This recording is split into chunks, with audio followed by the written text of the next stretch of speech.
वृषभानुनन्दिनी वन्दिये श्रीपादपद्मा वृषभानुनन्दिनी पक्कविश्वफलजिनी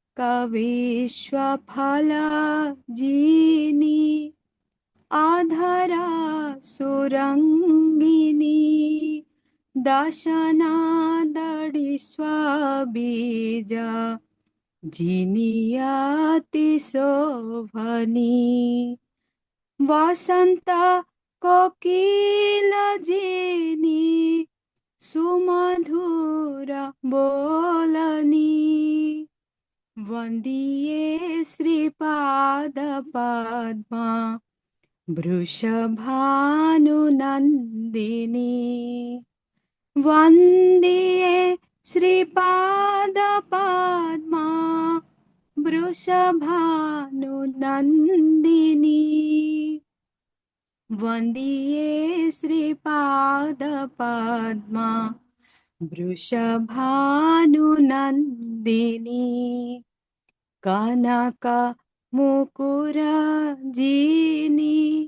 गण्डयुग शोभनी रतना मंजीर पाये बंकराज दोलनी केशर मुकुटाहार उरपार झोलनी वंदिये श्रीपादपद्मा वृषभानुनन्दिनी वंदिये श्रीपादपद्मा वृषभानुनन्दिनी वंदिये श्रीपादपद्मा वृषभानुनन्दिनी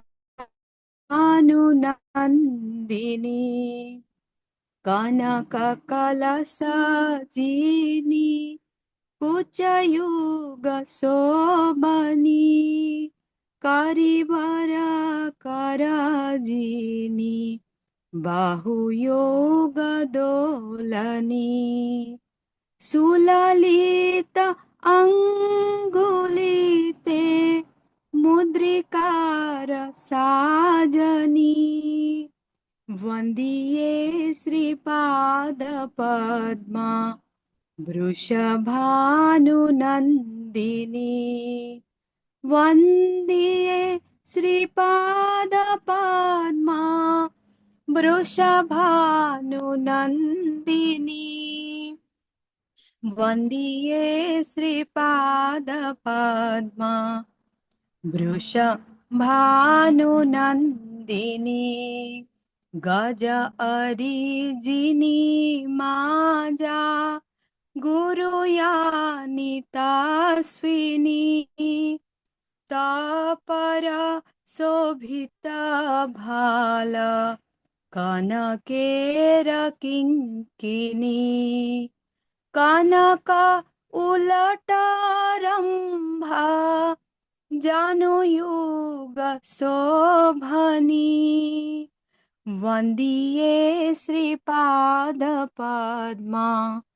वृषभानुनन्दिनी वंदिये श्रीपादपद्मा वृषभानुनन्दिनी वंदिये श्रीपादपद्मा वृषभानुनन्दिनी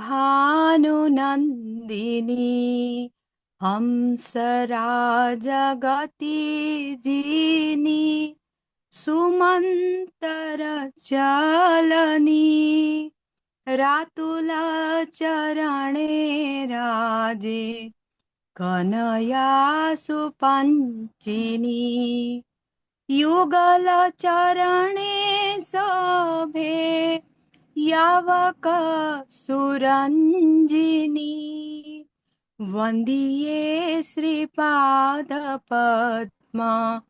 वृषभानुनन्दिनी वंदिये श्रीपादपद्मा वृषभानुनन्दिनी वन्दिये श्रीपादपद्मा वृषभानुनन्दिनी हरे कृष्ण कृष्ण कृष्ण हरे हरे हरे राम राम राम हरे हरे हरे कृष्ण कृष्ण कृष्ण हरे हरे हरे राम राम राम हरे हरे हरे कृष्ण कृष्ण कृष्ण हरे हरे हरे राम राम राम हरे हरे हरे कृष्ण माता जी। हरे कृष्णा, सभी को सादर प्रणाम। बहुत सुंदर माता जी, बहुत सुंदर। हरे कृष्णा, आपने बहुत जी, सुंदर भजन बहुत सुनाया, सुंदर। सबको आवाज भी बहुत अच्छी आनंद थी। आ हरे गया। कृष्ण। हरे बहुत कृष्णा। बढ़िया। हरे कृष्ण हरे माता जी, कृष्णा थैंक यू माता जी, माता जी। दंडवत प्रणाम। हरे कृष्णा, दंडवत प्रणाम प्रभु जी। हरे कृष्णा सभी को, हरे कृष्णा। माता और जी। जी, हरे कृष्णा। कृष्ण माता जी, हरे कृष्ण, सभी को हरे सादर प्रणाम। कृष्ण, हरे हरे कृष्ण, कृष्ण माता हरे कृष्ण, जी सभी को हरे कृष्णा। और शुरू सादर करते हैं, प्रणाम। समय हो गया है। माता जी हरे प्रणाम। कृष्ण, हरे कृष्ण, हरे कृष्ण। समय हो गया है, तो हम लोग शुरू करते हरे हैं। कृष्णा माता जी। हरे कृष्णा प्रभु जी, सभी को हरे कृष्णा। ओम नमो भगवते वासुदेवाय, ओम नमो भगवते वासुदेवाय, ओम नमो भगवते वासुदेवाय। ओम अज्ञानातिमिरान्धस्य ज्ञानञ्जनं शलाकया चक्षुरुन्मीलितं येन तस्मै श्रीगुरुवे नमः। श्रीचैतन्यमनोभीष्टं स्थापितं येन भूतले स्वयं रूप कदा मह्यं ददाति स्वपदान्तिकं।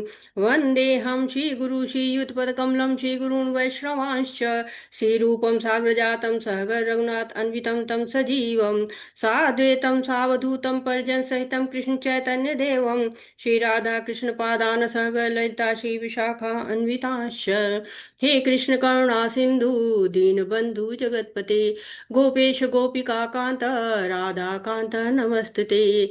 तप्त कांचन गौरांगी राधे वृंदावनेश्वरी विश्वानुसुते देवी प्रणमामि हरिप्रिये। नमः ॐ विष्णुपादाय कृष्णपृष्ठाय भूतले श्रीमति भक्ति वेदांत स्वामिन् इति नामिने। नमस्ते सरस्वती देवी गौरवाणी प्रचारिणे निर्विशेष शून्यवादी पाश्चात्यदेशतारिणे। जय श्री कृष्ण चैतन्य प्रभु नित्यानंद श्री अद्वैत गदाधर शिवासादि गौर भक्त वृंद। हरे कृष्णा कृष्ण कृष्ण हरे हरे हरे राम राम राम हरे हरे। हरे कृष्णा कृष्ण कृष्ण हरे हरे हरे राम राम राम हरे हरे। हरे कृष्णा सभी को, हरे कृष्णा। और आज आपका इकाई 3 में आपको स्वागत है, आप सभी भक्तों का। और हम याद करते हैं इस सत्र को शुरू करने के पहले अपने पूज्य गुरु आध्यात्मिक गुरु शीला प्रभुपाद जी को, और साथ ही साथ इस ऑनलाइन के जनक नमो निष्ठा प्रभु जी को, जो कि उन्होंने शुरू किया था, हमको ये अवसर दिया है कि हम सब साथ मिलके और हम इस ज्ञान को प्राप्त कर सके, भगवत गीता को पढ़ सकें। ये अवसर हमको बहुत बहुमूल्य अवसर मिला हुआ है, जिसमें आप सब भक्ति शास्त्री तक की पढ़ाई कर ले रहे हैं, तो कितना बड़ा अवसर है ये। सभी शिक्षा गुरुओं को, सभी दीक्षा गुरुओं को और सभी आचार्यों को नमन करती हूँ। आप सभी भक्तों का स्वागत करती हूँ और हरे कृष्णा, पांचान प्रणाम। तो पिछले सत्र में हमने कुछ 13वां अध्याय शुरू किया था, और उसको शुरू करने के पहले आज का मैं कुछ थोड़ा सा आप लोग के साथ और बातें करना चाहती हूँ। कुछ जरूरी बातें, जो निर्देश है हमको मिला है नमोनिष्ठा प्रभु जी से, कि सबको मंगल आरती में भाग लेना है। आप जो लोग भक्ति शास्त्री कर रहे हैं वो सब लोग मंगल आरती में अवश्य जो है उपस्थित हो, जहाँ तक हो अपना वीडियो ऑन करें। अदरवाइज आप लोग नाम के आगे कुछ विशेष लगाते होंगे तो एक जगह लगाएंगे तो वहाँ अच्छा रहेगा, ताकि माता जी आपको ले सके, आपको कि कौन कौन उपस्थित है वहाँ अटेंडेंस ले सके। और प्रभु जी बहुत गंभीर है क्लास की अटेंडेंस के प्रति भी और मंगल आरती की अटेंडेंस के प्रति भी। तो आप लोग जरूर क्लास अटेंडेंस को भी जरूर फिल करिए और मंगल आरती की अटेंडेंस को भी करिए। 16 माला जप अनिवार्य होता है, 4 नियम जप भी अनिवार्य होता है भक्ति शास्त्री के लिए, और 4 नियम का पालन करिए। 16 माला जप करिए। एडवांस लेवल है ना, जैसे प्ले ग्रुप से लेके 9 तक पढ़ाई करते हैं उसकी उतनी वैल्यू नहीं रहती। वैल्यू तो सबकी रहती है, बिना उसके तो आधार तो वहीं तैयार होता है। लेकिन हाई स्कूल में आपको बिल्कुल एक प्रमाण पत्र मिलता है जिसमें जन्म तिथि वगैरह होती है, हमेशा वो काम आती रहती है, उसकी बड़ी मान्यता होती है। वैसे भक्ति शास्त्री का अर्थ है ना कि आपने जो चारों किताबें हैं उसमें महारत हासिल कर ली है और आप प्रीचिंग के योग्य हो गए, प्रचार प्रसार कर सकते हैं। क्लास में एक्टिव पार्टिसिपेशन करना चाहिए, और लेकिन एक मर्यादा भी साथ में रखनी चाहिए, क्योंकि हर जगह का अपना अपना डेकोरम होता है, उसको मेंटेन करना चाहिए। तो हम लोगों ने अभी मंगलाचरण किया है, और अब 13वां अध्याय जो हम पढ़ रहे हैं, 13वें अध्याय में हम ज्ञान जो है वो योग है, ज्ञान ले रहे हैं। तो जो भगवान ने ऐसा कुछ, ऐसा नहीं है कि जो यूनिट 3 है उसमें अलग से कुछ लेके आए हैं, वही है। जो चीजें हैं उनको और विस्तार से दिया हुआ है, हम इसको और गहराई से जानेंगे और विस्तार करके जानेंगे। क्यों? ताकि ज्ञान हमारा दृढ़ हो सके और ज्ञान के द्वारा हमारी भक्ति दृढ़ हो सके। तो सारे कार्य भगवान को अर्पित करना है, तो कैसे करेंगे? तो कुछ लोग कहते हैं हम तो करते ही हैं, सहज रूप से करते हैं, लेकिन वो क्या हो जाता है, सहजिया हो जाता है। यदि ज्ञान को आप आवश्यक नहीं समझ रहे हैं तो फिर कैसे आप भक्ति को दृढ़ता पूर्वक कर पाएंगे? और ज्ञान का मतलब ये भी कतई नहीं है कि आप सारे श्लोक याद कर ले, सारे अनुवाद याद कर ले, नहीं। ज्ञान तत्व को समझना है। जैसे हम गीले फर्श पे चलते हैं तो हमें ज्ञान रहेगा तो हम नहीं फिसलेंगे, अन्यथा क्या, गिर भी सकते हैं, कष्ट भी हो सकता है। परंतु ये भौतिक ज्ञान और आध्यात्मिक ज्ञान में बहुत अंतर होता है। ऐसा ज्ञान जो हमको जन्म मृत्यु के चक्र से बाहर निकाल ले, वो आध्यात्मिक ज्ञान है। भौतिक ज्ञान तो क्या है, भौतिक जगत में व्यवहार कर लेंगे, नौकरी कर लेंगे, कमा लेंगे, परिवार चला लेंगे। लेकिन हमने देखा है कि जब ज्ञान बहुत ऊंचे स्तर पर जाता है तो विनाश की तरफ ही ले जा रहा है। लेकिन ये मतलब नहीं है कि आप पीएचडी कर रहे हैं तो आप विनाश की तरफ जाए, नहीं। जो वैज्ञानिक लोग आविष्कार कर रहे हो, क्या परमाणु बम, न्यूक्लियर बम, क्या कैसे कैसे चीजें जा रही बन रही है जो विनाश की तरफ लेके जा रही हैं। तो ज्ञान यानी कि सांख्य योग क्या है, हमने पढ़ा कि पंच महाभूत होते हैं, 5 महाभूत, जो कि क्षितिजल पावक गगन समीरा, उन्हीं से ये दृश्यमान जगत बनता है। और ज्ञानेंद्रियां हैं हमारी 5, उनसे ज्ञान मिलता है। कर्मेंद्रियां हैं, उसे कार्य करते हैं। और जो इंद्रियां हैं हमारी, उनके इंद्रिय विषय होते हैं, क्योंकि जैसे नाक है तो वो सूंघने का काम करेगी करेगी, जो आंख है वो देखने का कार्य करेगी ही करेगी। तो वो इंद्रिय विषय होते हैं जो इंद्रियों से द्वारा जाने जाते हैं, उनमें अंतर क्रिया होती है। 6 बदलाव होते हैं हमारे जीवन में, 6 परिवर्तन होते हैं। और हमारी चेतना होती है। चेतना जो है वो हमारे अंदर कब आती है, जब हमारे आत्मा हमारे शरीर में आती है तो चेतना आ जाती है। तो अर्जुन प्रश्न करते हैं प्रकृति के बारे में, पुरुष के बारे में, क्षेत्र और क्षेत्रज्ञ, ज्ञान और ज्ञेय, इसके बारे में प्रश्न करते हैं। तो क्षेत्र क्या है? तो क्षेत्र जो है वो शरीर है, हमारा कर्म क्षेत्र है, इसके द्वारा कर्म किया जाता है। क्षेत्रज्ञ, क्षेत्र प्लस अज्ञ, क्षेत्र मतलब शरीर, और इसको जानने वाला क्षेत्रज्ञ कहलाता है। संस्कृत में क्षेत्र का मतलब होता है खेती। खेत, किसान खेती करता है, उस खेत में जुआई, जुताई, बुआई, कटाई सब करता रहता है। वैसे ही शरीर है, शरीर के द्वारा हम कर्म करते रहते हैं। और इसका स्वामी कौन है? क्षेत्रज्ञ, आत्मा है। जो शरीर कर्म करता है ना, उसकी लाभ हानि भी होती है। तो इस क्षेत्र का, इस शरीर का सारा निर्णय लेने वाला कौन है? क्षेत्र का आत्मा है। जैसे कोई एक खेत होता है, उसका सारा निर्णय कौन लेता है? किसान लेते हैं। परंतु जो कहते हैं राजा होता है ना, वो सारे खेत का रिकॉर्ड रखता है। तो आज की राजा कौन है? सरकार है। वो फर्स्ट ओनर है। और किसान क्या है? सेकंड ओनर है। सरकार जब चाहे किसान को मुआवजा देगी और किसान से खेत को ले सकती है। वैसे हमारा शरीर क्षेत्र है, उसको जानने वाली आत्मा क्षेत्रज्ञ है। जो हमें कांटा चुभे तो हमें पता चलेगा, लेकिन दूसरे को चुभेगा तो हमें नहीं पता चलेगा, क्योंकि उसकी आत्मा उसकी अपनी है। परंतु जो परमात्मा है, हमारे हृदय में बैठा रहता है, वो दूसरा क्षेत्रज्ञ है, वो सबको जानता है। तो हम छोटे क्षेत्रज्ञ हैं और परमात्मा बड़ा क्षेत्रज्ञ है, और ये जो जान जाए वो ज्ञानी है। तो हमारा शरीर अलग अलग कोषों से बना होता है। जैसे प्याज है ना, उसको छीलिए तो उसमें छिलके निकलते रहते हैं ना, अलग अलग छिलके निकलते हैं। वैसे ही अलग अलग स्तर होते हैं। एक अन्नमयी कोश होता है कि अन्न ही जीवन है। जैसे बच्चा है, निम्न चेतना उसकी होती है ना, केवल अन्न ही चाहिए। पशु होते क्या, खाली खाने को चाहिए। फिर उस एक और चेतना उसके ऊपर की होती, प्राणमयी चेतना। जब पेट भरने लगता है तो प्राणों का डर हो जाता है। जैसे बीमार पड़ेगा तो इलाज कराएगा। या फिर आप देखिए कि पशु पक्षी अपने लिए बचाव का इंतजाम करते हैं। मनुष्य भी करता है, अपना घर बनाता है, चिड़िया घोंसला बनाती है। जो पशु होते हैं वो अपने लिए कोई माद गुफा वगैरह खोज लेते हैं। कभी जंगल में रहते हैं तो अपना अपना बचाव के लिए काम करते हैं, क्यों? प्राणों का डर रहता है, भय रहता है। और उससे भी उच्च योजना हो जाती है ज्ञानमयी योजना। ज्ञानमयी कोश है। अनुभव होता है। अनुभव के द्वारा ज्ञान हो जाता है। जैसे बच्चा है, आग के पास जाएगा तो उसको ताप लगेगा, पीछे हट जाएगा, ताता ताता करके पीछे हो जाता है।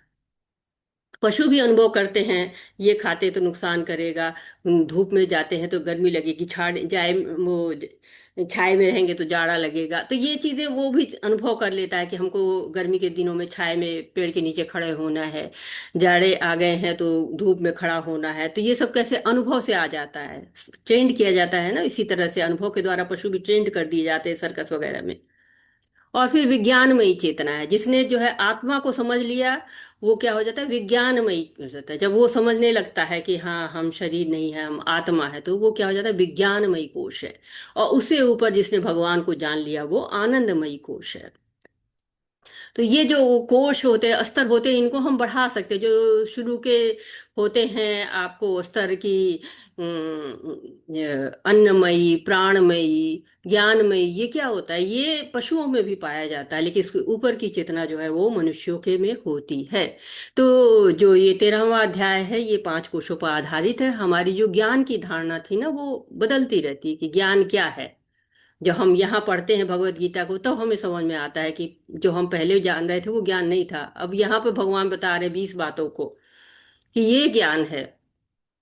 तो क्या क्या ज्ञान हमने अर्जित कर लिया, हम इनको देख के चेक कर सकते हैं। संसार में बहुत सारी लाइब्रेरियां हैं, लेकिन उसमें कोई ऐसी किताब नहीं है जो इसे ज्ञान समझे।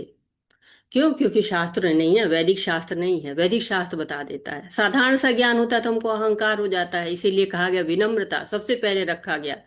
विद्या ददाति विनयम, सहिष्णु हो जाइए पेड़ की तरह से। तो ज्ञान की पात्रता धारण करनी है, गुरु चाहिए हमको। गुरु के कृपा हमको जब हो जाती है, भगवान की कृपा हो जाती है, तब क्या होता है? हमें ये ज्ञान पता चलता है। तो हमारे ऊपर भगवान की कृपा है, जो भगवत गीता हमारे पास आई हुई है, और हमने उसकी पढ़ने की जिज्ञासा भी रखी है, और हमें ये सुविधा भी मिली हुई है ताकि हम श्रवण कर सके, कीर्तन कर सके और ज्ञान को प्राप्त कर सके। तो अब इसके आगे बढ़ते हैं और ज्ञेय को जानते हैं। तो हम थोड़ा भगवत गीता की तरफ चलते हैं। हरे कृष्णा कृष्ण कृष्ण हरे हरे, हरे रामा राम राम हरे हरे। हाँ, दिख रहा है आपको? भगवत गीता दिखाई दे रही है? हरे कृष्णा। जी माता जी। जी जी, बहुत बहुत जी धन्यवाद। माता जी, दिख रहा है माता जी। अब गेम हरे के बारे कृष्ण। में पढ़ते हैं। हम लोगों ने अभी तक किसके बारे में पढ़ा? क्षेत्र के बारे में, क्षेत्रज्ञ के बारे में, ज्ञान के बारे में। अब गेम को हम जानने की कोशिश करते हैं। ज्ञेयं यत्तत् प्रवक्ष्यामि यज्ञात्वामृतमुष्णते अनादिमत्परं ब्रह्म न सत्नाद सदुच्यते। हाँ, कौन अनुवाद पढ़ रहा है? हरे कृष्णा। मैं पढ़ूँ हरे माता कृष्णा जी? माता जी। माता जी, हरे हाँ, कृष्ण। पढ़िए माता जी, पढ़िए। तात्पर्य श्री प्रभुपाद की जय। अब मैं तात्पर्य नहीं, तुम्हें केवल ज्ञेय, अनुवाद पढ़िएगा माता जी। जी जी जी, अब मैं तुम्हें ज्ञेय के विषय में बतलाऊंगा, जिसे जानकर तुम नित्य ब्रह्म का आस्वादन कर सकोगे। यह ब्रह्म या आत्मा जो अनादि है और मेरे अधीन है, इस भौतिक जगत के कार्य कारण से परे स्थित है। हरे कृष्ण। हरे कृष्णा। तो क्या बता रहे हैं? ज्ञेय के बारे में बता रहे हैं कि ज्ञेय कौन है, ज्ञेय उद्देश्य क्या है। जब हम भगवत गीता पढ़ते हैं तो हमारा उद्देश्य क्या होता है। और जब हम सारा ज्ञान कर लेते हैं, जान लेते हैं, तो फिर हम उस ज्ञेय को जानेंगे जो कि क्या है कि ज्ञान के द्वारा जानने योग्य है। जब ये पता चल जाएगा तो क्या कहेगा, तुम नित्य ब्रह्म का आस्वादन करोगे। ब्रह्म या आत्मा जो अनादि है और मेरे अधीन है, इस भौतिक जगत के कार्य कारण से परे स्थित है। तो बता रहे कि पहले आत्मा के विषय में जानोगे, फिर परमात्मा के विषय में जानोगे, और इन दोनों के में बीच में क्या संबंध है, ये जान जो है वो जान, यही तो जानना है। जब हम पढ़ते हैं भगवत गीता को तो यही हमें जानना होता है। सर्वतः पाणिपादं तत् सर्वतोच्छिरो शिशिरो मुखम सर्वतः श्रुतिमल्लोके सर्वमावृत्य तिष्ठति। हरे कृष्णा। पढ़िए please। जी माता जी। अनेक हाथ पांव आंखें सिर तथा मुंह तथा उनके कान सर्वत्र हैं, इस प्रकार परमात्मा सभी वस्तुओं में व्याप्त होकर अवस्थित है। हरे कृष्ण माता जी। हरे कृष्णा। तो अब यहाँ पे पहले आत्मा के बारे में बताया, इसके पहले वाले श्लोक में बताया कि आत्मा क्या है, अनादि है, शाश्वत है। हम दूसरे अध्याय में पढ़ चुके हैं ना, न जायते म्रियते वा कदाचन, न भूत्वा भविता वा न भूया, अजो नित्य यो शास्त्रोयम पुराणो न हन्यते हन्यमाने शरीरे। तो ये जो आत्मा है, ये भगवान के अधीन है, भगवान के नियंत्रण में रहती है आत्मा। और जीव जो है, जो आत्मा है, क्या है, भगवान का अंश है। और साथ ही साथ क्या है कि जीव भगवान का दास भी है। चैतन्य महाप्रभु कहते हैं ना, जीवे स्वरूप है नित्य कृष्ण दास, कृष्णेन ततस्थ शक्ति भेदा भेद प्रकाश। तो वैदिक शास्त्रों में लिखा है कि दास है वो, दास गोरो हरि रेव नाम कदाचना। हमारा संबंध है भगवान से, और इसमें परमात्मा के गुण बताए जा रहे हैं कि परमात्मा क्या है। हमने आत्मा और परमात्मा के बारे में पहले भी बहुत पढ़ा। परमात्मा क्या है, हमें देखता रहता है, हमारे जो है वो हृदय में वास करता है, और हमारी सारी गतिविधियों को वो देखता है, जानता है, समझता है, और हमें समय समय पर निर्देश भी देता रहता है। कहते हैं उसके हाथ पांव सब जगह है, हर जगह है, और सभी वस्तुओं में व्याप्त है। इसीलिए उसको क्या कहते हैं, सर्वव्यापी उसको कहा जाता है। हरे कृष्णा। सर्वेंद्रिय गुणाभास सर्वेंद्रिय विवर्जितम असक्तम सर्वभृत्यैव निर्गुणम गुण भोक्तृ च। हरे कृष्णा। पढ़िए कोई। हरे कृष्ण माता जी। मैं पढ़ूं माता जी? हाँ पढ़िए, बिल्कुल माता जी। परमात्मा समस्त इंद्रियों सिर्फ शिल प्रभुपाद की जय। कत्व शिल प्रभुपाद द्वारा परमात्मा समस्त इंद्रियों के मूल स्रोत है, फिर भी वे इंद्रियों से रहित हैं। वे समस्त जीवों के पालन करता होकर भी अनासक्त हैं। वे प्रकृति के गुणों से परे हैं, फिर भी वे भौतिक प्रकृति के समस्त गुणों के स्वामी हैं। हरे कृष्ण। हरे कृष्णा। तो क्या हो गया कि भगवान सभी इंद्रियों के मूल स्रोत हैं, वो इंद्रियों को नियंत्रित करते हैं। कहा, क्या कहा गया है, ऋषिकेश, ऋषिकेश है, ऋषिकेन सेवनम, जो है वो इंद्रियों के स्वामी है, सारी इंद्रियों को नियंत्रित करने वाली हैं। लेकिन उनकी भौतिक इंद्रिय नहीं है। जीवों को पालन करते हैं। कैसे पालन करते हैं, हमको वायु दिया है, पानी दिया है, औषधि दी है, वनस्पतियां दी हैं, रहने के लिए स्थान दिया हुआ, पृथ्वी दी है, और साथ ही साथ गुणों के स्वामी है, पर स्वयं क्या है, निर्गुणा है। विरोधाभास है ना भगवान के, कि भगवान जो है वो गुण देते हैं, गुणों के स्वामी हैं, लेकिन गुणों से परे हैं। तो मायावादी भी यही कहते हैं कि भगवान निराकार है, ना उनकी इंद्रियां हैं, ना गुण है हमारे, लेकिन वो उनके सब कुछ है, लेकिन वो आध्यात्मिक है। ब्रह्मा जी कहते हैं ना, अद्वैतम अच्युतम अनादि अनंत रूपम। तो भगवान क्या है, बहुत ही जो है अद्वैत है, अच्युत है, अनादि है, बहुत सुंदर रूप है उनका, आदि पुराण पुरुष है वो, नौ यौवनम च है वो, वैदेशी दुर्लभ दुर्लभम आत्मभक्तो गोविंद आदि पुरुषम तमहम भजामि। कैसे संभव है, हम तो बूढ़े हो जाते लेकिन वो बूढ़े नहीं होते हैं। भगवान को अर्जुन जो है क्या कहते हैं, आप परम भगवान है, परम धाम है, परम पवित्र है, परम ब्रह्म परम धामम पवित्र परमम भुवन पुरुष शाश्वतम दिव्यम आदि दैवम अजम विभुम। तो भगवान जो है वो क्या है, शाश्वत है, दिव्य पुरुष है। और ईशोपनिषद आपने पढ़ा होगा तो उसमें बताया गया है कि उनको, उनका शरीर हमारे जैसे नहीं है। उनका शरीर जो है वो बिल्कुल अपाप विद्धम है, अश्नाविरम शुद्धम है वो। तो भगवान से जो है वो सर्वज्ञ भी हैं, दोष रहित भी हैं, नसों से रहित भी हैं, और आदिकाल से वो सबकी इच्छाओं को पूरी भी कर रहे हैं। तो परमात्मा और आत्मा में एक तरह से हम देख रहे हैं कि क्या विभिन्नता है, क्या अलग है। ये श्लोक हमको बता रहे हैं। बहिरन्तश्च भूतानां चरं चरमेव च सूक्ष्मत्वात् तद्विज्ञेयं दूरस्थं चान्तिके च यत्। हरे कृष्ण। पढ़िए। हरे कृष्णा। परम सत्य परम सत्य जड़ तथा जंगम समस्त जीवों के बाहर तथा भीतर स्थित है। सूक्ष्म होने के कारण वे भौतिक इंद्रियों के द्वारा जानने या देखने से परे हैं। यद्यपि वे अत्यंत दूर रहते हैं, किंतु हम सबों के निकट भी हैं। हरे कृष्ण। तो कहते कि बाहर भी भगवान है, अंदर भी भगवान है। हम रोज बोलते हैं ना मंगल आरती में, कहाँ बोलते हैं, किसी को याद है? कि बाहर भी भगवान है, अंदर भी भगवान है। जी माता जी, तो नरसिंह नरसिंहा बोलते हैं। पर तो नरसिंहा। तो हाँ, नरसिंह पर तो नरसिंह। बिल्कुल बिल्कुल। तो हम नरसिंह आरती में भगवान को बोलते हैं। जो कहते हैं ना कि जैसे कि घड़ा है, घड़े में पानी है और उसको नदी में डाल दीजिए तो क्या हो जाता है, बाहर भी पानी और घड़े के अंदर भी पानी हो जाता है। वैसे ही भगवान सब जगह हैं। हम उनको भौतिक इंद्रियों से नहीं देख पाते हैं, दूर भी हैं भगवान, पास भी है। ईशोपनिषद में कहा गया ना, तद एजति त नजति तद दूरे तदवंतिके तद अंतर अस्य सर्वस्व तदौ सर्वस्व बाह्यत। दूर भी है, निकट भी हैं, बाहर भी हैं, अंदर भी हैं, चलते भी हैं, नहीं भी चलते हैं। तो ये क्या है, विरोधी गुण है उनके। ये सिद्धांत है ना, हमको चैतन्य महाप्रभु ने दिया हुआ अचिंत भेदा भेद सिद्धांत। अचिंत्य यानी चिंतन से परे हैं, हम सोच ही नहीं सकते भौतिक जगत में। जो है वो ये नहीं, ऐसा नहीं होता है। हमारे सामने जो भी है वो इस तरह का नहीं है जैसे भगवान है, जो परमात्मा है। और वो परमात्मा क्षीरोदक्षाई विष्णु की एक तरह से बात हो रही है, जो हमारे हृदय में विराजते हैं, उनकी बात यहाँ पे हो रही है। और आपने देखा है कि यशोदा माता जी जब मुंह खोलती हैं कृष्णा का कि माटी खाई है कि नहीं, मुंह खोलते उसमें अंदर ब्रह्मांड दिख रहा है, और ब्रह्मांड में भी यशोदा जी दिख रही हैं और कृष्ण जी दिख रहे हैं। तो अंदर बाहर हर जगह जो है वो भगवान दिखाई पड़ते हैं, परमात्मा दिखाई पड़ते हैं। अविभक्तं च भूतेषु विभक्तमिव च स्थितं भूतभर्त च तज्ज्ञेयं ग्रहिष्णु प्रभविष्णु च। हरे कृष्णा। मैं पढ़ूं माता जी। बिल्कुल पढ़िए माता। यद्यपि परमात्मा समस्त जीवों के मध्य विभाजित प्रतीत होता है, लेकिन विभाजित नहीं है। वह एक रूप में स्थित है। यद्यपि वह प्रत्येक जीव का पालन करता है, लेकिन यह हरे कृष्णा माता जी, मुझे आवाज नहीं आ रही है। संहार करता और सबों को जन्म देता है। हरे कृष्णा। आप लोग को आवाज आ रही है?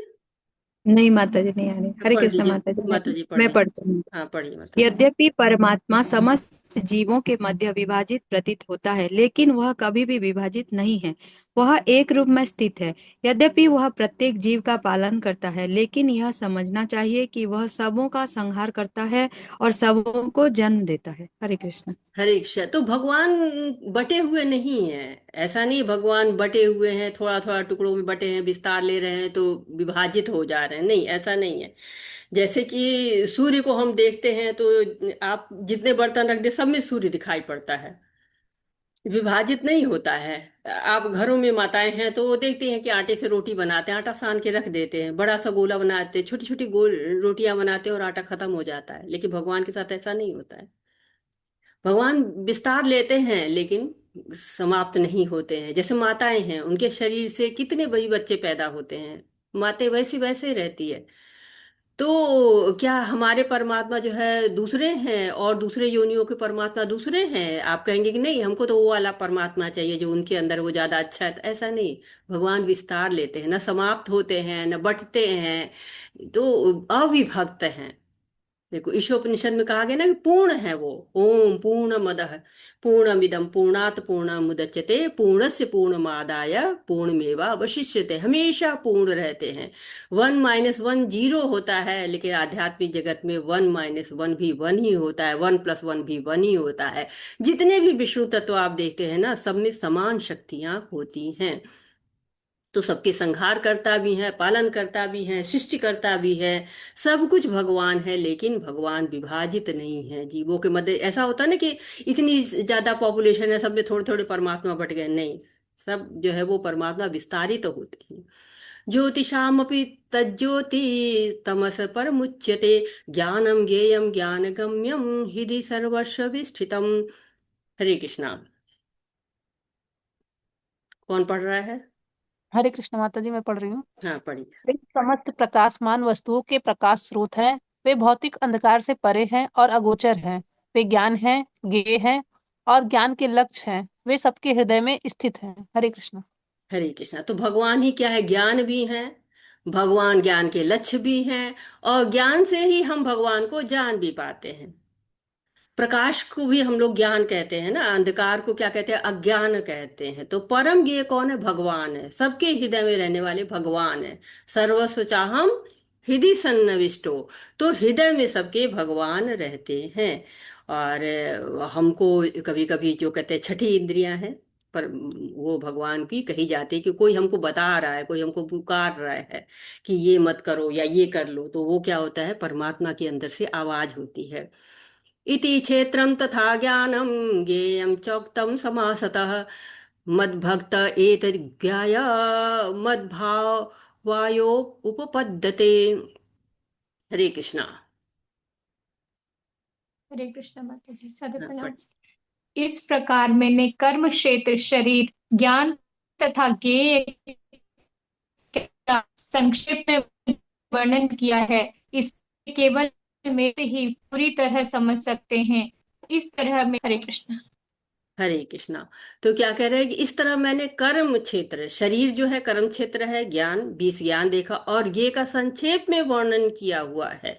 बहुत थोड़े से भी करके बताया। बहुत महत्वपूर्ण श्लोक है ये, कि क्षेत्र क्षेत्र ज्ञान और ये, इसको सारांश में किया गया है। और कौन समझेगा? इसकी योग्यता किसको है? तो भक्त को। इसको ज्ञानी लोग भी पढ़ेंगे तो उसको अपने अनुसार ढालेंगे। ज्ञानी पढ़ेंगे, मायावादी पढ़ेंगे, ये लोग बताएंगे अपने अपने अनुसार से, अपने भक्त, अपने अपने जो शिष्य होते हैं उनको बताएंगे। पर भक्त ही इसको अच्छे से समझ पाता है। क्यों? प्रमाणी गुरु से सुनता है, परंपरा से सुनता है। इसीलिए हमको कहा जाता है परंपरा से सुनो, भक्तों से समझना चाहिए। माया क्या है? स्वयं के बारे में जब हम अज्ञान होते हैं तो वो माया है। परंतु कहते हैं ना कि मुक्ति तो सब चाहते हैं, सभी चाहते हैं, कोई भी नहीं चाहता है इस जन्म मृत्यु जरा व्याधि के चक्कर में पड़ना। लेकिन क्यों पकड़ा जाता है? आसक्ति के कारण। जैसे बंदर होता है ना, बंदर को पकड़ने के लिए सुराही रखी जाती है, मदारी उसमें चने डाल देता है। अब बंदर सुराही में हाथ डाल देता है, फिर निकाल ही नहीं पाता है, पकड़ा जाता है। क्यों? चना छोड़ ही नहीं रहा है। चना छोड़ दे तो बाहर निकल जाए, मुट्ठी खुल जाए, हाथ बाहर आ जाए। लेकिन नहीं, भगवान को नहीं जानते तो आसक्ति ही नहीं छूटती है। आसक्ति नहीं छूटती तो हम भी इस जगत को वैसे ही पकड़े रहते हैं। आसक्ति छोड़े तो फिर क्या होगा? भगवान को जान पाएंगे। तो भगवान ने क्षेत्र क्षेत्र का वर्णन किया, और उसी का विस्तार से वर्णन करने के लिए, बताने के लिए अर्जुन ने ये प्रश्न, ये प्रकृति और पुरुष के बारे में भी पूछा था, उसके बारे में भी बताएं। क्योंकि अभी क्षेत्र क्षेत्र के ज्ञान और ये जाना हमने, प्रकृति और पुरुष, अभी इन दोनों के बारे में जानना बाकी है। और एक और महत्वपूर्ण बात है कि ये जीवात्मा कैसे बद्ध होती है, ये भी जानना। तो अब वो जो है 19 से 34 तक के श्लोक आपको बताया जाएगा कि पुरुष का क्या, कौन है, प्रकृति कौन है। अब ये सब हम लोग जानेंगे। इति क्षेत्रम तथा ज्ञानम, नहीं ये हो गया है। प्रकृतिं पुरुषं चैव विद्यनादि उभावपि विकारांश्च गुणाश्चैव विद्धि प्रकृति संभवान। पढ़िए। हरे कृष्णा माता जी। हाँ पढ़िए प्रभु जी। प्रकृति तथा जीवों को अनादि समझना चाहिए। उनके विकार तथा गुण प्रकृतिजन्य हैं। हरे कृष्णा। तो कह रहे हैं कि पहली बात है कि प्रकृति और पुरुष कौन है? अनादि है, शाश्वत है। वो प्रकृति क्या है, पुरुष क्या है, ये अभी नहीं बताया। अभी केवल यही बताया है कि शाश्वत है। तो प्रकृति कैसे शाश्वत है? तो हमेशा नष्ट होती रहती है, प्रलय होता है, और जो है सृष्टि होती है, पालन होता है, प्रलय होता है।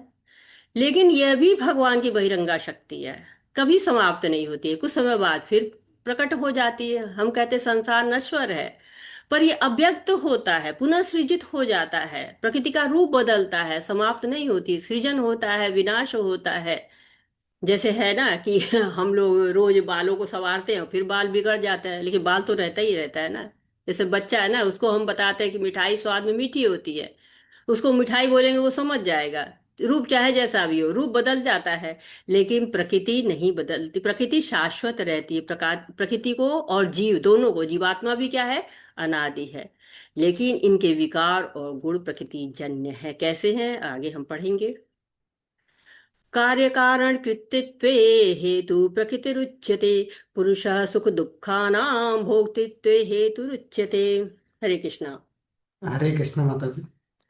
प्रकृति समस्त भौतिक कारणों तथा कार्यों परिणामों के हेतु कही जाती है और जीव पुरुष इस संसार में विविध सुख दुख के भोग का कारण कहा जाता है। हरे कृष्ण माता जी। हरे कृष्णा। तो क्या है, कार्य और कारण, बिना कार्य और कारण के कुछ नहीं होता है। प्रकृति क्या होती है? प्रकृति जो है वो समस्त भौतिक कारण और कार्यों की हेतु कही जाती है, सब में वो है। जब उसी के कारण, मतलब प्रकृति के कारण ही लोग कार्य करते हैं और उसके परिणामों को भोगते हैं। और जीव क्या करता है, वो भोगता होता है, भोग करना चाहता है, और जब भोग करना चाहता है तो भोग करते करते वो इनमें बंध जाता है, गुणों का संग करता है, और संग करने के कारण ही वो इसमें बद्ध होता चला जाता है। तो जो प्रकृति होती है ना, जड़ पदार्थ जो होता है ना, उसका अपना कोई आकर्षण नहीं होता है, लेकिन जब उसमें तीन गुण शामिल हो जाते हैं ना, तो उसका आकर्षण बढ़ता जाता है। जैसे वायु है, आकाश में चलती है वायु, अब उसमें थोड़ा आकर्षण है, वायु चल रही है, ठीक लग रहा है, अच्छा लग रहा है, लेकिन जब उसमें तीन गुण मिल जाते हैं ना, सतोगुण रजोगुण तमोगुण, तो क्या होता है, वो और अच्छी लगती है, प्लेजेंट, बड़ी सुंदर वायु चल रही, बहुत महक रही है, बहुत तेज चल रही है। तो ये जब रूप है, गंध है, स्वाद है, स्पर्श है, ये सब गुणों के साथ मिलकर ये अलग ही हो जाता है। तो ये श्लोक हमें बताता है, केवल ये नहीं कहता है कि हाँ सुख दुख तक सीमित नहीं रहता है, इससे आगे भी बताता है कि अगला जन्म होगा, फिर उसके साथ क्या होगा। ये सब चीजें जो है वो इस अध्याय में हमको बताई गई हैं। हम इस अध्याय में प्रकृति और पुरुष के बारे में डिटेल में पढ़ रहे हैं कि प्रकृति क्या है, और हर चीज के पीछे कोई ना कोई कारण होता है। वैसे ही हम जो भी कार्य करते हैं, चाहे मैं इस समय लैपटॉप के सामने बैठी हूँ, तो इसका भी कारण है कि हमें जो है वो इस क्लास में पढ़ना है। यदि हम किचन में जा रहे हैं, खाना बनाना है हमें, कारण है वो। और आप लोग सब जुड़े हैं इस जूम मीटिंग में क्योंकि भगवत गीता सुननी है।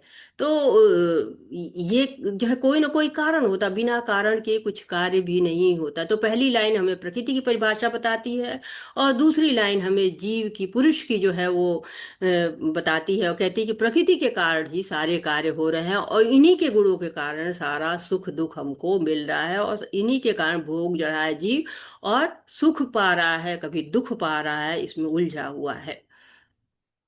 पुरुषः प्रकृतिस्थो हि भुङ्क्ते प्रकृतिजान् गुणान्, कारणं गुणसङ्गस्य सदस्य योनि जन्मसु। हरे कृष्णा। पढ़िए। हरे कृष्णा। जी प्रभु जी, पढ़िए। इस प्रकार जीव प्रकृति के तीनों गुणों का भोग करता हुआ प्रकृति में ही जीवन बिताता है। यह उस प्रकृति के साथ उसकी संगति के कारण है। जी उसे पढ़िए प्रभु। उत्तम तथा अधम योनियां। हरे कृष्ण। तो ये श्लोक को बीज वाक्य कहते हैं। इसी के आधार पर आगे का अध्याय है कि अब जो भोग रहा है ना वो पुरुष है, उसके साथ क्या क्या होता है, उसका क्या परिणाम होता है, ये श्लोक बताता है कि पुरुष प्रकृति के गुणों का भोग करना चाहता है। यही बेसिक प्रॉब्लम है। भोग करने के कारण क्या होता है, वो तो समझता है हम बड़े समझदार हैं, लेकिन कितना भी लिख ले, कितना भी पढ़ ले, वो ये नहीं जान पाता है कि हम कैसे बद्ध हो रहे हैं, और कैसे जो है वो हम इसी तरह तरह की योनियों में आ रहे हैं, इसका परिणाम हमको क्या मिल रहा है, क्या जो है वो होने वाला है। कोरोना भी आ गया, बड़ी बड़ी तबाहियां आ गई, लेकिन पुरुष का भोग है, पुरुष की जो उसकी, पुरुष का मतलब केवल मेल फीमेल की बात नहीं हो रही, यहाँ जीवात्मा की बात हो रही है कि वो भोग करता है, उस भोग का परिणाम क्या होता है कि उसको उत्तम और अधम योनि मिलती रहती है। जो उत्तम योनि यानी कि जो उच्च लोक होते हैं, अधम योनि जो कि निम्न लोक होते हैं, इसी के रूप में वो फंसता चला जाता है। क्यों? क्योंकि भोगना चाहता है ना, वो भूल जाता है कि जो वो भोगता नहीं है, परम भोगता कौन है? भगवान है। भोगता राम यज्ञ तपसा सर्वलोक महेश्वरम सुहृद सर्वभूतानाम ज्ञात्या व शांति रिच्छति। तो परम भोगता कौन है? भगवान है। जो वो भूल जाता है, इसको भूलने के कारण ही वो तरह तरह की गुणों के साथ संपर्क करता है, बद्ध होता है और तरह तरह की योनियों में फंसता चला जाता है। हरे कृष्णा पढ़िए। उपद्रष्टानुमंता च भर्ता भोक्ता महेश्वर परमात्मेति चाप्युक्तो देहेऽस्मिन् पुरुषः परः। कौन पढ़ रहा है? हरे मैं कृष्ण। हाँ, माता जी। पढ़िए। अभी मैं पढ़ूंगा। हरे कृष्ण। कविता घोष माता जी आप पढ़िए, जी हरे और जिनको कृष्ण पढ़ना माता है जी। प्लीज आप मैसेज कर लीजिए। हाँ जी, जी पढ़िए हरे माता। कृष्ण। तो भी इस शरीर में एक अन्य दिव्य भोक्ता है जो ईश्वर है, परम स्वामी है और साक्षी तथा अनुमति देने वाले के रूप में विद्यमान है और जो परमात्मा कहलाता है। हरे कृष्ण। हाँ, तो परमात्मा कहलाता है, बता रहे हैं ना कि क्या करता है वो? उपदृष्टा है, साक्षी है, देखता रहता है, अनुमंता अनुमति भी देता रहता है, भरता भी है, भोगता भी है और ईश्वर परम स्वामी है। तो विद्यमान है, वो शरीर में विद्यमान है, साक्षी और भोक्ता के रूप में भी विद्यमान है और साथ ही साथ अनुमति देने वाले के रूप में विद्यमान है। तो एक तरह से बताया जा रहा है भोक्ता है कौन? भगवान भोक्ता है और हमेशा देख रहा है हृदय में बैठ के। हमको समझ में नहीं आता कि हमें कोई देख रहा है, आप कहते हैं ना चुपचाप ये काम कर लो, लेकिन नहीं, देखता रहता है कोई जो है, जो हमारे शरीर में बैठा हुआ है। भौतिक जगत में होता है ना, चोरी होती है, डकैती होती है, अपराध होती है, कभी पकड़ में आता है, कभी नहीं आता है, लोग सीसीटीवी कैमरे लगवा लेते हैं, लेकिन जो चोर करते हैं ना, वो उसको भी धता बता देते हैं। लेकिन भगवान के साथ ऐसा नहीं कर सकते हैं। यहाँ तक कि वो अनुमति न देना तो आप कार्य भी नहीं कर सकते। परमात्मा की इच्छा के बिना कहते हैं एक पत्ता भी नहीं हिलता है, ऐसा हम सब कहते। तो लोग कहते हैं परमात्मा क्यों अनुमति देते हैं, गलत कार्य करने की क्यों देते हैं अनुमति? तो परम पुरुष साक्षी भी है, अनुमति है और हृदय से आवाज भी आती रहती, लेकिन हम क्या करते हैं? हम सुनते नहीं है। क्यों? हम उस जिद्दी बच्चे की तरह से होते हैं ना, कि जिसको सर्दी भी लगी हुई है तो भी कहता है हम आइसक्रीम खाएंगे। मम्मी पापा को जिद कर, नहीं नहीं आइसक्रीम वाला आ गया, आइसक्रीम खाना, आइसक्रीम खाना, आइसक्रीम, ऐसे जिद बचाते रहते हैं। तो माता पिता भी जैसे गुस्सा होके कहते हैं ना, जाओ जाओ तुम खा लो, इसके बाद परिणाम तुम भुगतना, वैसे ही भगवान भी अनुमति दे देते कि जाओ परिणाम तुम भुगतना।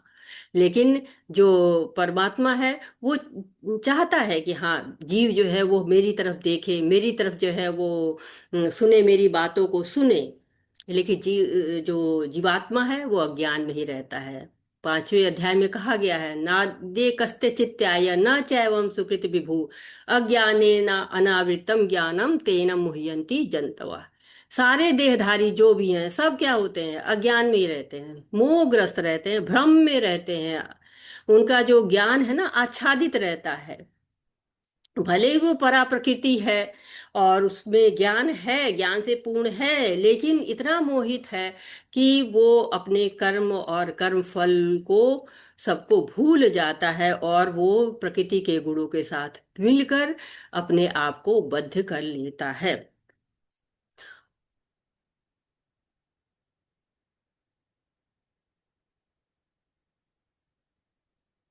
य एव वेत्ति पुरुषं प्रकृति च गुणे सह सर्वथा वर्तमानोऽपि न स भूयोऽभिजायते। हरे कृष्णा। हाँ, हरे त्रिलोकी कृष्ण प्रभु जी आप त्रिलोकी प्रभु जी। हरे कृष्णा पढ़िए। माता जी। पढ़िए हरे पुष्पा जो माता। कृष्णा। व्यक्ति प्रकृति जो व्यक्ति प्रकृति, जीव तथा प्रकृति प्रकृति के तीनों गुणों की अंतःक्रिया से संबंधित इस विचारधारा को समझ लेता है, उसे मुक्ति मुक्ति की प्राप्ति सुनिश्चित है। इस उसकी वर्तमान स्थिति चाहे जैसी हो, यहाँ पर उसका पुनर्जन्म नहीं होगा। हरे कृष्णा। हरे कृष्णा। तो क्या बता रहे हैं कि यहाँ पर उसका पुनर्जन्म नहीं होगा। जो भगवान को समझ लेता है, प्रकृति को समझ लेता है, उसके गुणों को समझ लेता है, उसको क्या होता है, वो कभी जो है गुणों में बंधता नहीं है, वो गुणातीत हो जाता है, धीरे धीरे गुणातीत होने की तरफ आगे बढ़ता रहता है। तो अंतः क्रिया होती है ना, प्रकृति जीव और प्रकृति के गुणों के बीच में अंतः क्रिया होती है। तो और इस अंतः क्रिया की जो विचारधारा को समझ है तो उसका पुनर्जन्म नहीं होगा। तो जीवन में हम क्या करते हैं, हम यही सोचते हैं ना कि हमारा पुनर्जन्म न हो। विशेष जो है वो एक तरह से कहा जा रहा है कि अंधी दौड़ है ना, यहाँ सबके पास जो है वो समय का अभाव है, ज्ञान का अभाव है। और इसीलिए ज्ञान यहाँ पे दिया गया है कि हाँ, आप इस ज्ञान को प्राप्त करिए। और भगवान ही परम ज्ञेय हैं, परम क्षेत्रज्ञ है, परम पुरुष हैं।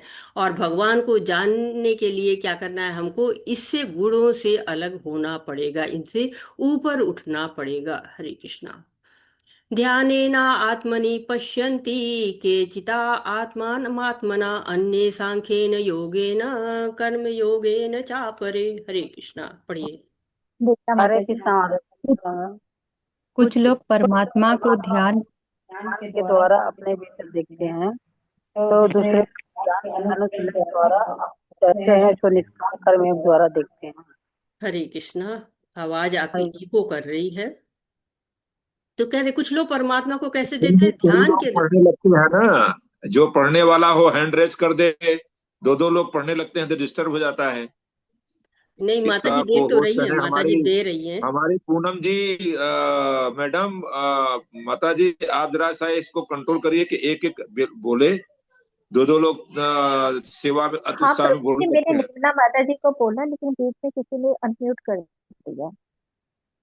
हरे जिसने कृष्णा। हैंड रेज करा है वही पढ़े। हाँ माता जी, किसी को दीजिए पढ़ने को फिर आप। हाँ माता जी, निर्मला माता जी आप ही पढ़िए, इन्हीं का हरे कृष्ण। टर्न था। हाँ करिए माता जी। हरे कृष्ण माता जी, आ रही है आवाज मेरी? हाँ आ रही है माता जी। हाँ जी पढ़िए। कुछ लोग परमात्मा को ध्यान के द्वारा अपने भीतर देखते हैं, तो दूसरे लोग ज्ञान के अनुशीलन द्वारा, और कुछ ऐसे हैं जो निष्काम कर्म योग द्वारा देखते हैं। हरे कृष्ण। हरे कृष्ण। तो भगवान को देखने के कई तरीके हैं। जैसे हम लोगों ने पहले योगी को पढ़ा है कि योगी कुछ लोग होते हैं, योग के द्वारा भगवान को खोजते रहते हैं। कुछ लोग ज्ञान योग के द्वारा करते हैं, और कुछ कर्मी लोग होते हैं जो निष्काम कर्म के द्वारा, जो कर्म के द्वारा भगवान को ढूंढते हैं, भगवान को जानना चाहते हैं। तो भगवान तो परम ज्ञेय हैं, परम क्षेत्रज्ञ हैं, परम पुरुष हैं। और उनको जानने के लिए, समझने के लिए अलग अलग विधियां हैं, अलग अलग तरह से लोग प्रयास करते रहते हैं। तो सांख्य भी एक रास्ता है जो, जिसमें कि हम सांख्य योग के द्वारा या निष्काम कर्म के द्वारा लेकिन ज्ञान क्या है, ज्ञान के लिए बहुत समय चाहिए। पहले तो समय लोगों के पास नहीं है, संस्कृत की अच्छी जानकारी चाहिए, और संस्कृत बहुत लंबा समय लगता है इसको, संस्कृत को सीखने में, फिर इसको पढ़ने में। तो और जो लोग ध्यान योगी है वो एकांत में जाते हैं, ध्यान लगाते हैं, ब्रह्मचर्य का जीवन बिताते हैं, मन इंद्रियों पर नियंत्रण रखते हैं। सबके बस की बात भी नहीं है। जो निष्काम कर्मी होते हैं वो कर्म के द्वारा करते करते, जो निष्काम कर्मी है वो कभी कभी ज्ञान प्राप्त कर लेते हैं। तो इस तरह से बहुत लोग प्रयास करते हैं, लेकिन भगवान को कौन जान पाता है, ये हम आगे जानते हैं। हरे कृष्णा। अन्ये तमेवं जानन्तः श्रुत्वा नेभ्य उपासते ते अपि चातितरन्त्येव मृत्युश्रुतिपरायण। हरे कृष्णा। हरे कृष्णा। ऐसे भी लोग हैं जो यद्यपि आध्यात्मिक ज्ञान से अवगत नहीं होते, पर अन्यों से परम पुरुष के विषय में जान सुनकर उनकी पूजा करने लगते हैं। ये लोग भी प्रामाणिक पुरुषों से श्रवण करने की मनोवृत्ति होने के कारण जन्म तथा मृत्यु के पथ को पार कर जाते हैं। हरे कृष्ण। हरे कृष्णा। तो यहाँ पर बताया जा रहा है कि कलयुग के लिए विशेष करके ये श्लोक है कि केवल आपको सुनना है, आप सुनकर भी भगवान का ज्ञान ले सकते हैं। नवधा भक्ति में भी क्या होता है, सबसे पहले श्रवण की बात होती है, सुनकर ही लोग आत्म साक्षात्कार कर लेते हैं। भगवान ने हमको एक मुंह दिया है, दो कान दिया है, तो सुनना हमारी प्राथमिकता है। और यही हमारा आंदोलन भी है, श्रुति परायण हो, सुनने में रुचि करे, भगवान को जाने। और हम देखते हैं उदाहरण परीक्षित महाराज का कि 7 दिन में उन्होंने आप भगवान को प्राप्त कर लिया, जबकि आप ध्यान के माध्यम से, ज्ञान के माध्यम से, कर्म के माध्यम से 7 दिनों में भगवान को प्राप्त नहीं कर सकते हैं। तो मैं आप लोग को अब देती हूँ ब्रेकआउट रूम, और आप वहाँ जाए और आगे के जो श्लोक है 27 से लेकर 35 तक के श्लोक आप पढ़ेंगे, और पढ़ के आप लोग उसका जो है निकालिए, सारांश निकालिए, और सारांश निकाल के आप आएंगे और एक एक लीडर चुन लीजिएगा जिसको आप लोग जो है वो बताएगा सारांश को। हरे कृष्णा। मैं क्रिएट कर रही हूँ ब्रेकआउट रूम। मैं 3 ब्रेकआउट रूम बना रही हूँ ताकि ज्वाइन करिए सब लोग। ये प्रश्न को एक बार और समझा दीजिए माता जी। मुझे जो आगे के 27 से लेकर 35 तक के श्लोक है उनको, उनका सारांश आपको करना है। तो बड़ा लंबा है ये, अब 2 मिनट में आप कह देंगे आप ज्वाइन कर लीजिए इधर। जो आप पढ़ाई है उसको जो है अगर प्रश्न दीजिए तो हम लोग ज्यादा आसानी से करेंगे। प्रभु जी, आप भक्ति शास्त्री में हैं और आपको पढ़ के आना है उस चीज को, और समराइज किया जा सकता है। मैं 5-10 मिनट देती हूँ और 10 मिनट में आप कर सकते हैं प्रभु जी। आप पहले ही हार मान रहे हैं। हरे कृष्णा। चलिए मैं आपको थोड़ा आसान कर देती हूँ, अगर आपका ऐसा है तो। 27 से 35 तक का है, तो कितने श्लोक हो गए आपके? आप लोग 27, 28, 29, 30, 31, 32, 33, 34, 35, आपके 9 श्लोक हैं। आप लोग 3-3 श्लोक बांट लीजिए। जो पहले में है वो लोग 3 श्लोक ले लें, दूसरे वाले 4 से 6, और आखिरी वाले वो 7 से 9 ले लीजिए। ठीक है, अब तो कोई प्रॉब्लम नहीं है। करिए,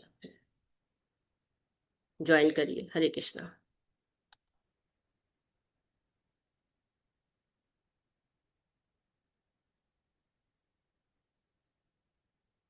हरे कृष्णा। आप लोग को रूम मिल रहा है ना, कि नहीं दिख रहा है? ज्वाइन करना शुरू करिए।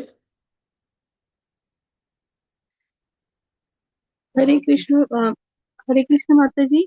मैंने वो ज्वाइन पे क्लिक किया और फिर मैं मतलब मेरा लॉग आउट हो गई मैं। क्या नाम है आपका? करिश्मा भोई। ज्वाइन करिए आप। हाँ, ज्वाइन कर लीजिए। सब जी लोग ज्वाइन धन्यवाद। करिए। फिर आप टाइम ले रहे हैं, आप लोग फिर कहेंगे कि माता जी नहीं मिल रहा है मुझे टाइम। टाइम लीजिए आप।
प्रवेश प्रभु जी, आप नहीं कहीं पहुंचे?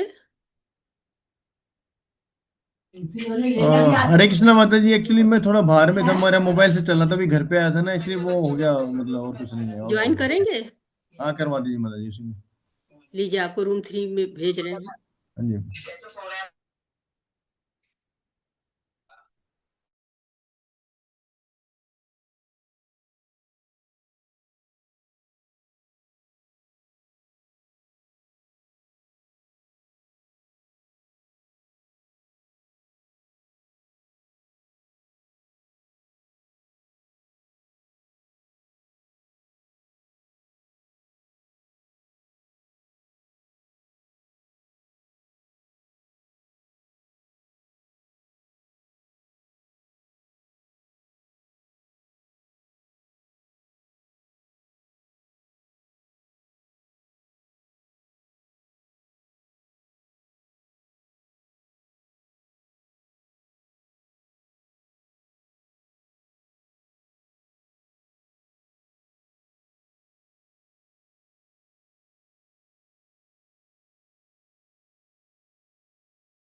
जिनकी उपस्थिति हो गई है उनका प्रस्तुतिकरण माता जी ले सकती हैं आप।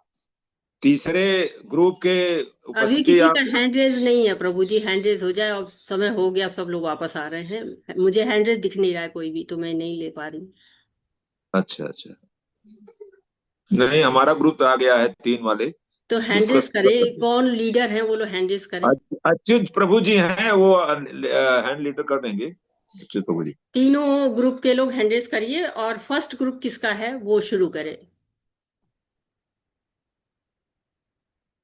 फर्स्ट ग्रुप में कौन लीडर है? हरे कृष्णा माता जी। जी प्रभु जी, आप है लीडर? नहीं माता जी, फर्स्ट ग्रुप में आरती मिश्रा माता जी लीडर हैं और वो बोलेंगे। हाँ बोलिए आरती आरती मिश्रा माता माता जी। जी, हरे आप कृष्णा। लोग हैंड रेज कर दिया हरे करें तो मुझे समझ में हाँ आए।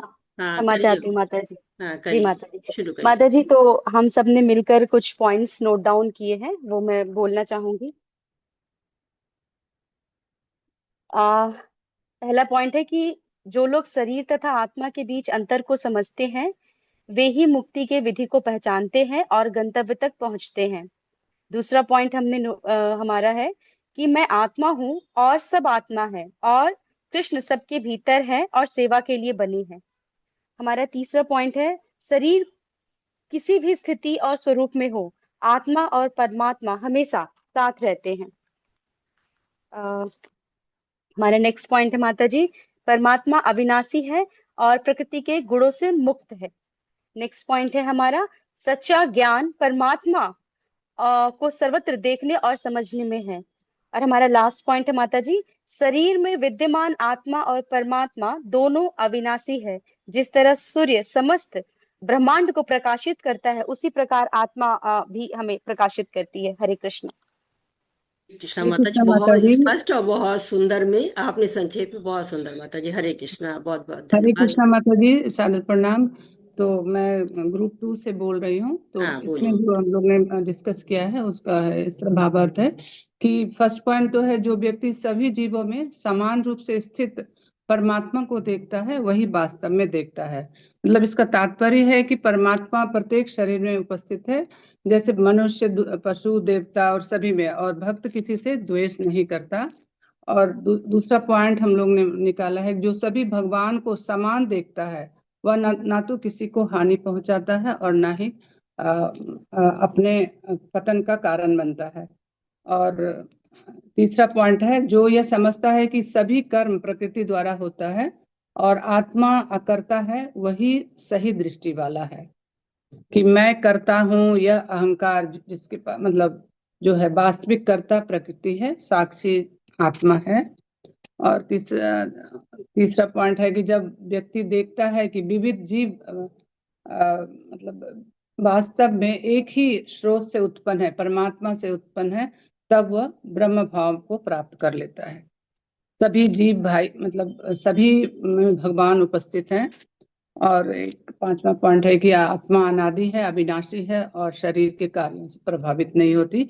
शरीर नष्ट होता है किंतु आत्मा नहीं नष्ट नहीं होती। जैसे आकाश सर्वत्र है लेकिन किसी से लिप्त नहीं होता, वैसे ही आत्मा शरीर में रहकर उसे अछूती रहती है। जैसे सूर्य पूरे जगत को प्रकाशित करता है, वैसे ही परमात्मा पूरे क्षेत्र को चेतन बनाते हैं। हरे कृष्णा माता जी। हरे कृष्णा माता जी, बहुत बहुत धन्यवाद, बहुत सुंदर माता जी। हाँ हरे कृष्णा। तीसरे ग्रुप में कौन रीडिंग कर रहा है? हरे कृष्णा माता जी, धन्यवाद, हाँ प्रणाम। हरे कृष्णा तीसरे प्रभु जी। ग्रुप हाँ में बताइए प्रभु जी। जी जी माता जी, बहुत सुंदर लोगों ने बताया और आपने भी पूरे अध्याय का बहुत अच्छे तरीके से हमें अ, अध्ययन कराया है और समझा दिया, तो बहुत अच्छा लगा। उसी आधार पे कुछ पॉइंट जो हमने बनाए हैं और मेरे ग्रुप ने मिल करके, उसको मैं बताना चाहूंगा। तो हमारा जो पॉइंट है श्लोका नंबर 33 से 35 तक है, यानी 33, 34, 35 तीन श्लोक। तो अभी तक हम देख चुके हैं जो आत्मा है, आत्मा है कैसी, उसके बारे में हमने देखा। यानी उसमें जैसा बताया गया कि आत्मा अनादि है, निर्गुण, अर्थात ये गुणों से तो युक्त नहीं है। यानी इसके जो भौतिक गुण हैं ऐसे नहीं होते हैं। अव्यय है, अविनाशी भी है, सारे शरीरों में स्थित है, फिर भी न करोति न लिप्यते। इसी के कारण शरीर क्रियाशील है। देख तो हम रहे हैं कि इसी के कारण क्रियाशील है, लेकिन फिर भी कहा जा रहा है न करोति न लिप्यते, ये कोई कर्म नहीं कर रहा है, इसका तो कोई कर्म से लेना देना ही नहीं है, ये लिप्त नहीं होता है। तो बात आती है कैसे नहीं होता है, तो इसको भगवान बहुत सुंदर उदाहरण देकर के बताते हैं। कहते हैं यथा सर्वगतम, यानी जिस प्रकार से सब जगह विद्यमान आकाश होता है, उसकी सूक्ष्म प्रकृति के कारण वह किसी से लिप्त नहीं होता। वो हमारे अंदर भी आकाश है, वो सबके अंदर आकाश है, बाहर भी आकाश है, लेकिन इस आकाश में कोई अंतर नहीं आ जा रहा है तो हर जगह। और इसी प्रकार से जो ये आत्मा है, वहां पे रहते हुए भी उसमें ऐसा नहीं कि उस गुणों से प्रभावित हो जाता है, शरीर के गुण इसमें नहीं आ जाते हैं। जैसे हम कहें कि अगर पृथ्वी है या हमारा शरीर 5 तत्वों से मिलकर बना है, तो बाकी के जो 4 तत्व हैं इनके संयोग में आकाश है, लेकिन आकाश में ये सारे गुण नहीं आ गए, तो वो अलग है। या हम कहें, प्रभुपाद जी ने एक उदाहरण लिया है बहुत सुंदर, कि जो वायु होती है वह जल, कीचड़, मल से संपर्क करती है, लेकिन उसमें वो गुण नहीं आ जाते हैं। यानी वो उससे दिख रहा है कि वहां से जा रही है, लेकिन अभी भी वह उसमें अलिप्त अवस्था में है। अर्थात वही वायु दूसरे के घर में जाती है, अब वह श्वास लेता है, कुछ नहीं कहता वायु कहाँ से बह के आई है, वह कहीं खराब जगह से, अर्थात उसकी लिप्तता नहीं है, वहां दिख रहा है, इसका अर्थ ये नहीं है कि लिप्त है। तो बात आती है कि वहां आत्मा है भी कि नहीं शरीर में, क्या लक्षण है, कैसे हम जाने? अगर है तो लिप्त होनी चाहिए थी, लेकिन आपने तो ऐसे आकाश का उदाहरण दे के समझा दिया, तो है तो हम कैसे जाने कि आत्मा है? तो 34वें श्लोक में जान बता, यथा प्रकाशित एक कृष्णम लोकमिम रवि क्षेत्रम क्षेत्री तथा कृष्णम प्रकाशित भारत। बोलते हैं अर्जुन, जिस प्रकार से एक सूर्य होता है एक ब्रह्मांड में, और उसी के कारण सारा ही ब्रह्मांड प्रकाशमान है, यानी पूरा ब्रह्मांड है वो, उसमें सारा ऊर्जा से भरा हुआ ब्रह्मांड हमें दिख रहा है, क्रियाशीलता दिख रही है, सब कुछ, तो सारे कार्य कर रहे हैं, इनका कार्य हो रहा है, उनका हो रहा है, सभी लोग खा रहे हैं, पेट भर रहा है, सब कुछ हो रहा है सूर्य से प्राप्त एनर्जी से, लेकिन सूर्य इसमें लिप्त नहीं है, सब कुछ करता हुआ भी लिप्त नहीं है। इसी प्रकार से आत्मा इस शरीर में करता हुआ भी लिप्त नहीं है, उसको फल से लेना देना नहीं होता वास्तव में, वास्तविकता तो यही है। यानी और तो लक्षण क्या है, तो कहते हैं इसका लक्षण चेतना है, यानी अगर है तो व्यक्ति का उंगली हिल रहा है, या कोई जो है शरीर के अंग कुछ क्रियाशीलता दिखा रहे हैं, लक्षण ये है, क्रियाशीलता इसके कारण होते हुए भी यह करता नहीं है, करता ही है। फिर तो ये ठीक है, अगर जब हमें प्रश्न होता है कि अगर हमें ये पता चली गया कि आत्मा इस शरीर में एक बद्ध अवस्था में है, अर्थात ये उससे कुछ लेना देना नहीं है प्रकृति की चीजों से, गुणों से, शरीर से, लेकिन फिर भी यहाँ बद्ध अवस्था में पड़ा है, तो हम मुक्त कैसे हो, इस आत्मा को कैसे निकाल के ले जाए भगवान के धाम में? तो 35वें श्लोक में भगवान कहते हैं कि क्षेत्र क्षेत्र यो यम अंतरम, जो क्षेत्र और क्षेत्रज्ञ का जो अंतर है, अर्थात आत्मा परमात्मा जो वास्तव में क्षेत्रज्ञ है, और क्षेत्र जो शरीर है, इसका जो वास्तव में अंतर कुछ समझ लेता है, वह भूत प्रकृति मोक्षम च, प्रकृति से भूत अर्थात जीव को मोक्ष में अर्थात मुक्त करा लेता है। जो यह विदु जानता है वही मुक्त कराता है। तो बात आती है कैसे जानेगा, तो करें ज्ञान चक्षुषा। तो बात आती है ज्ञान क्या है, तो भगवान कहते हैं हमने जो है श्लोक का नंबर 8 से 12 में ज्ञान को बताया है, मानित्व माध्यम वित्व से लेकर के सारा जो है ज्ञान बताया है। तो जो 20 ज्ञान बताए हैं, उस ज्ञान के माध्यम से जो ये समझ लेता है, जिसमें से एक था गुरु के पास जाना, अर्थात गुरु के पास जाएगा तो तत्व ज्ञान को जानते हैं वह ज्ञान देंगे। तो इस अंतर को जो समझ लेगा वो यहाँ से आत्मा को निकाल पाएगा।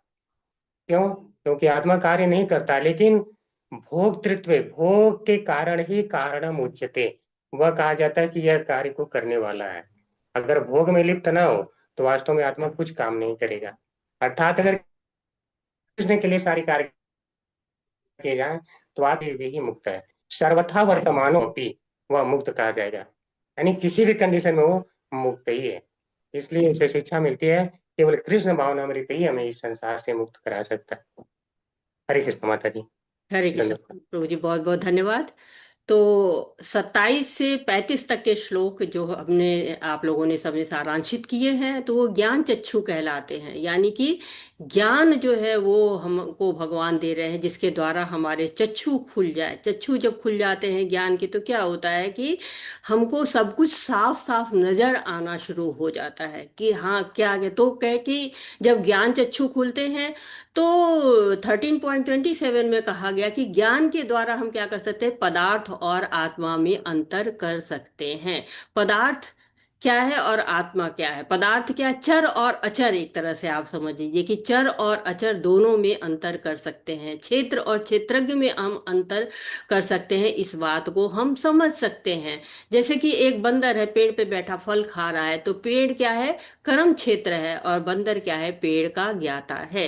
इसी तरह से ज्ञान चक्षु जो है 28वें श्लोक में कहता है कि हमारे शरीर में एक व्यष्टि आत्मा भी है और एक अविनाशी परमात्मा भी है।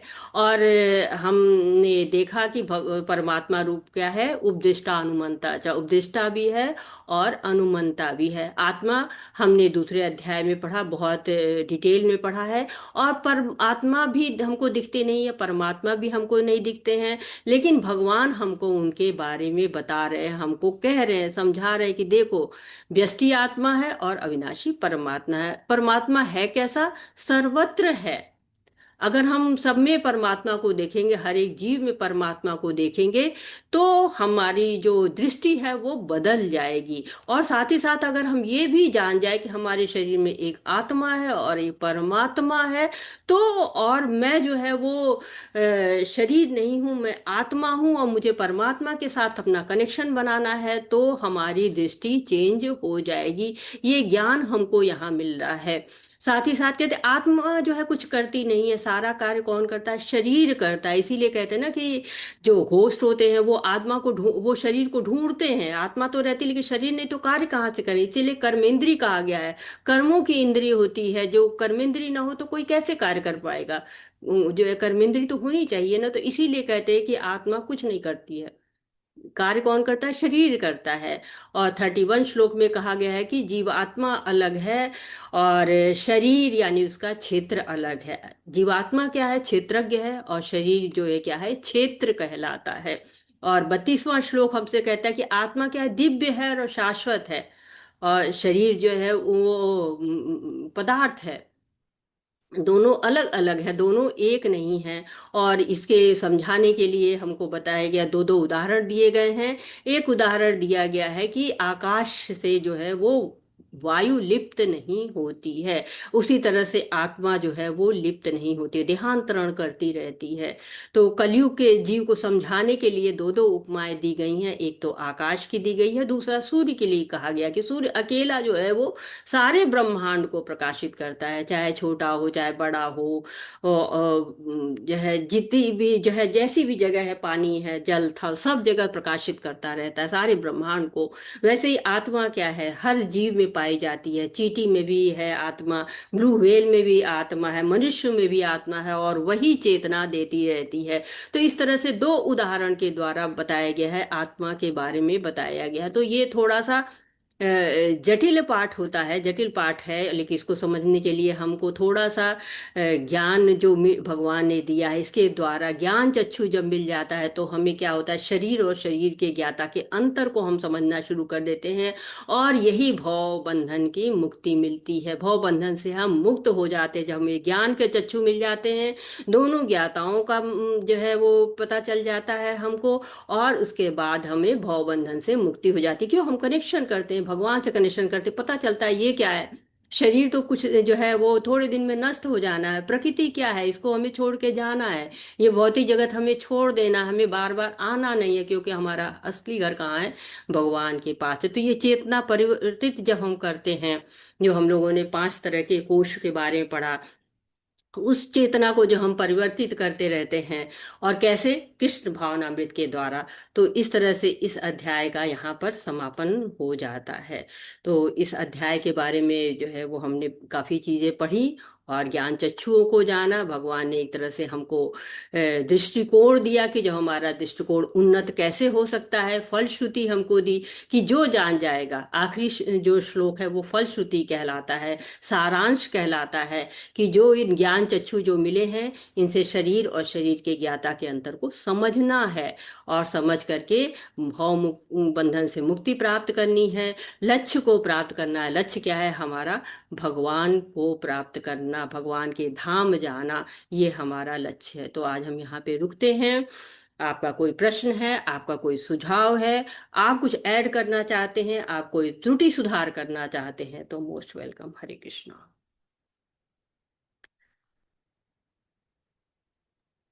कृष्ण माता जी, हरे सभी डिवोटी सभी बैठे हुए हैं, तो एक अनाउंसमेंट करना चाहते हैं।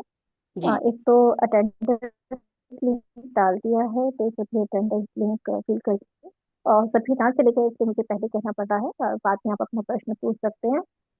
माता जी, अभी अभी में ही रजनी माता जी का फोन आया था, तो उन्होंने कहा है कि जो भी सेवा चार्ट फिल कर रहे हैं ध्यान पूर्वक सुनिएगा जो भी सेवा चार्ट फिल कर रहे हैं उसकी जो भी आप लोकल सेवा दे रहे हैं उसको बिल्कुल भी ऐड नहीं करनी है। आपको सिर्फ वही सेवा ऐड करनी है जो आप राधा गोविंदा बेंगलुरु टेम्पल्स में दे रहे हैं। Previous, current, offline and online नहीं दे रहे हैं, नहीं दी है अभी तक, तो उसको नो लिखिए। और जो भी सेवा दे रहे हैं लिखना है आपको। जैसे एडमिन है तो एडमिन, को होस्ट है तो को होस्ट, पूरा सारा शेड्यूल नहीं बताना आपको। तो मतलब ऐसे ही